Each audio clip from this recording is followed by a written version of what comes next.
Bentley makes largely hand-built ultra-luxury rides that are rarely seen outside of the wealthiest zip codes. But now, Bentley is enjoying its strongest sales in its 102-year history. If you want a massive 5,000 or 6,000 pound vehicle with a 12-cylinder engine that can top 200 miles per hour and accelerate as fast as many Porsches, Bentley might be the car for you. But it will cost you. The most affordable Bentleys start around $175,000, but few are bought at that price. Some buyers may choose to buy off the lot, but others can specify and customize their cars to an astonishing degree. Bentley says there are 17 billion ways to specify options and choices on a Continental GT, for example. Beyond that, there are still further options within Bentley's portfolio of Mulliner cars, which are its coach-built vehicles, revived classic models, and special limited editions. Pricing on these cars is controversial. Bentley Mulliner Bacalar and Blower Continuation Series cars both command prices around $2 million, and Mulliner has produced cars with even larger price tags. Bentley is also mounting a powerful campaign to completely transform itself. Bentley's performance raises several questions. How sustainable is its success? What makes this brand stand out against competitors like a Rolls-Royce or a Mercedes-Maybach? And will the brand be able to pull off its transition to EVs? Bentley was founded in 1919 by Walter Owen Bentley. W.O. Bentley wanted to build a brand that combined quality construction with high performance. He and his brother started a business importing cars made by the French company Doriot, Flandrin, and Perron. During that time, he created a lighter piston from an alloy of 88% aluminum and 12% copper. Performance success came quickly. Adding the new pistons to the DFP vehicles gave Bentley several victories between 1912 and 1914. That included several at the Brooklands racetrack in England, where he set 12 Class B records. Bentley also had a series of victories at Le Mans in the 1920s. In just 11 years, a guy had an idea to build a car, created a brand, made it globally famous and successful in just an 11-year period as a guy in his early 20s. For about 70 years, Bentley was owned by Rolls-Royce, and for much of that time, as one writer observed, it very much played second fiddle to the prestigious Double R. Volkswagen Group bought Bentley in 1998. The German automaker meant to acquire both Bentley and its parent Rolls-Royce, but VW ended up with most of Rolls-Royce's assets, and rival BMW got the Rolls-Royce brand name and logo. Bentley is similar to Rolls-Royce in many ways, but Rolls-Royce's emphasis has always been on extremely customizable luxury cars with rides that feel as though they float over the ground.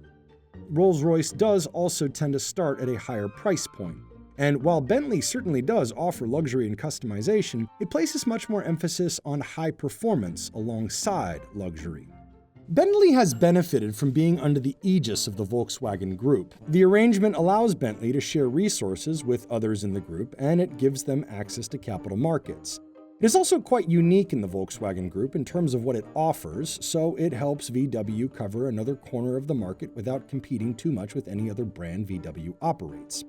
The association with Volkswagen has been especially useful during the semiconductor shortage. Because we're small, and because we have a huge order bank, and because our products are profitable, we've been blessed and prioritized to get pretty much every single component that we need, whereas other brands in the group have had to close down factories.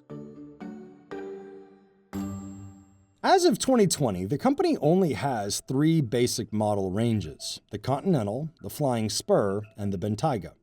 The Continental is a 2-door coupe. The Flying Spur, which started out as a variant of the Continental, is a 4-door sedan. The 2020 Bentley Flying Spur held the honor of being the fastest production sedan on Earth, with a top speed of 207 miles per hour. The Bentayga is an SUV. All come with large engines. The V8 engine is considered a small power plant for Bentley and its competitor Rolls-Royce. That is in contrast to more mainstream vehicles, where V8s are typically the largest engine sizes available. But these are not sleek, sporty hypercars. A Bentley Flying Spur is about 209.29 inches, well over 17 feet long, with a curb weight of 5,373 pounds.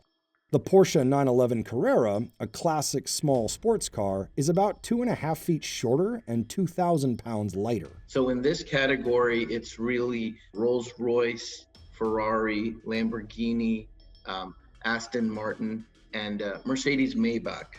So, and within that, you really have two categories of supercar, like sports cars, and then you'll have luxury cars, more for like chauffeur cars. Bentley really splits in between these two. Again, it has its racing heritage, which makes it maybe more comparable to someone getting a Ferrari perhaps, but at the same time, it has this ultra luxury aspect, which makes it a competitor to a Maybach or a Rolls-Royce. Bentleys are also mostly hand-built. It takes around 110 hours to build a Continental GT and around 130 to build a Flying Spur or a Bentayga. Building the 12-cylinder engine alone takes a team of 45 workers about 6.5 hours, not including testing. On average, Bentley makes 50 Continentals and Flying Spurs and 40 Bentaygas in a day. For comparison, Volkswagen pumps out 2,200 units of its high-volume Golf, just one model, out of its Wolfsburg, Germany factory in the same amount of time. The Bentley Mulsanne originally took 400 hours to produce. Bentley's Mulliner custom-built cars can take much longer depending on the vehicle. It will, for example, take a full year to build all of the 12 vehicles in the company's Blower Continuation series. Bentley says its customers like different things about the experience of owning one. They love the fact that they can pull up at the finest event and get the best parking place without having to ask, or they can cover long distances with friends in absolute comfort with the best sound system than most people have ever had in their homes, let alone a car. So it's that experiential aspect of it as well. But the thing that really, really stands out when you look at any feedback that we get is our interiors. Phil Brooks has owned Bentley cars for decades. He bought his first in 1963 when he was courting his wife in England. He has had Bentley cars from every era of its history and is involved with the Bentley Drivers Club, an international organization of fans. The Bentley is just a glorious car to drive. And it's one of those cars where you can feel the road, you know everything that's going on as you're driving along, and you record this in your memory bank, but you're not getting jarred and knocked all over the place by it. Brooks has also owned Rolls-Royces. And you can compare the styling of a GT or a Spur to the styling of Rolls-Royce, and even the really snazzy-looking Rolls-Royces don't have that panache. They just don't have it. The vehicles can have their quirks and challenges, but for fans like Brooks, Bentleys have an all-around excellence that is just tough to find elsewhere. Even with just a few basic models, Bentley might be doing better than it ever has. Sales reached a record 11,206 units in 2020, despite the pressures of the coronavirus pandemic. The brand attributed its success to new model launches and the greater global availability of existing ones. All of its current generation of models were launched in the last 1.5 years. Bentley's previous record sales year was 2017, when it sold 11,089 cars. But the company was also suffering financially in 2018 and 2019. It undertook ambitious restructuring efforts, which it wound up around the beginning of 2020. Going into the pandemic at the start of 2020, Bentley had had its largest order book in 20 years. Closing the factory for effectively 12 weeks in terms of lost capacity means that we only had 75% of production available. Bentley's order book was even stronger at the beginning of 2021 than it had been a year earlier, and the first half of 2021 brought record sales. Just to put in context of how well Bentley has been doing of late, in H1 21, it sold already 7,000 units. So if you annualize that, it's already ramping well above their normal trajectory and their normal levels. The first half of the year also yielded more profits than the company has earned in any full year before. They actually were a loss leader in recent years, but now in H1 21, their profit margins have been the highest we've seen in many years. It is important to point out that the company only sold about 100 more cars in 2020 than it did in 2017. It is a very low volume manufacturer, but each vehicle is very profitable. Bentley's success is also coming amid a spike in demand for luxury goods, and luxury vehicles specifically. We've had this lift in overall demand for luxury products that no one expected. And it's probably given us another 10% boost over and above what we thought. We were thinking 25 to 30% growth in the market. It's more like 35, 40% globally as we stand. The average age of the Bentley customer has dropped about a decade in the last 20 years. Our average age now is mid-40s. And bearing in mind when we launched the GT back in 2003-4, it was mid-50s. So over 20 years, we've got a lot younger. Bentley's total addressable market might actually be far greater than its current customer base. The market size for the ultra high net worth luxury market is about 2 million customers. And then Bentley makes only about 10,000, vehicles a year. So the penetration level they need to hit is actually quite low. And ultra high net worth growth is like 4 to 5% per year. At the end of 2020, Bentley unveiled its big plans to become a leader in sustainability. The Flying Spur and Bentayga are available as hybrids, and the Continental Hybrid will join them by 2023. A fully electric Bentley is due to launch in 2025, and Bentley says it will be the first luxury car in the world to be carbon neutral across its entire life. That means parts for the car will be sourced through carbon neutral Tier 1 suppliers. It will be built through a carbon neutral manufacturing process and will not emit any carbon itself because it is an EV. The company already has a solar power field from which it sources 30% of its energy, and it recycles 95% of the water its factory paint shop uses through a reverse osmosis process. Bentley says it will also have a strategy for the car at the end of its usable life. That could be quite some time. Bentley says 80% of the cars it has produced since 1919 are still on the road. The company is involved with a project to develop a fully recyclable electric powertrain.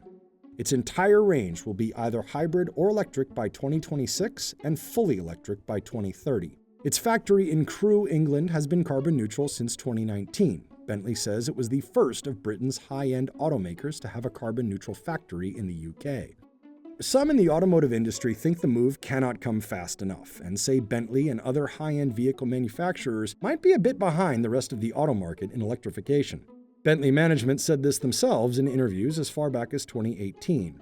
And again, there are those who think that, as with other high-end brands, there is some essential Bentleyness, or at least high-end touring sedan flavor, that is lost when swapping out that distinctive 8 or 12-cylinder engine for an electric powertrain that sounds practically like nothing at all. To kill every nameplate that we have, every engine that we have, and rip out the factory to be able to build a completely new set of cars with different powertrains and different components in a 5 to 8 year period is, I would say, once in a lifetime opportunity.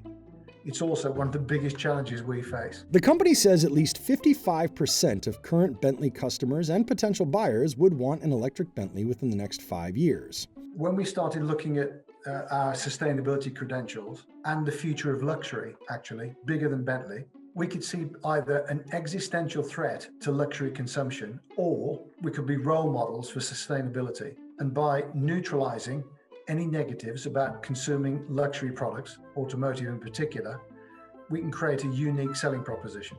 In addition, being one brand in a big stable allows Bentley to enjoy the spoils of massive Volkswagen's investments in electric vehicle technology. For Bentley, being connected with Volkswagen is critical here. They can share platforms with Audi, which now it's included inside. Porsche as well is also part of VW. A unified battery sharing, these sorts of things, and parts and components should help it transition in its electrification campaign going forward. Bentley's high prices can also help it absorb the costs of EV technology development. Nevertheless, the company's timeline is breathtaking. Then again, it wouldn't be the first time Bentley managed rapid change. Between 1919 and 2003, Bentley built and sold 36,000 cars. 4 years later, it had sold another 36,000. The company does not share sales or profit projections, but told CNBC it is very optimistic.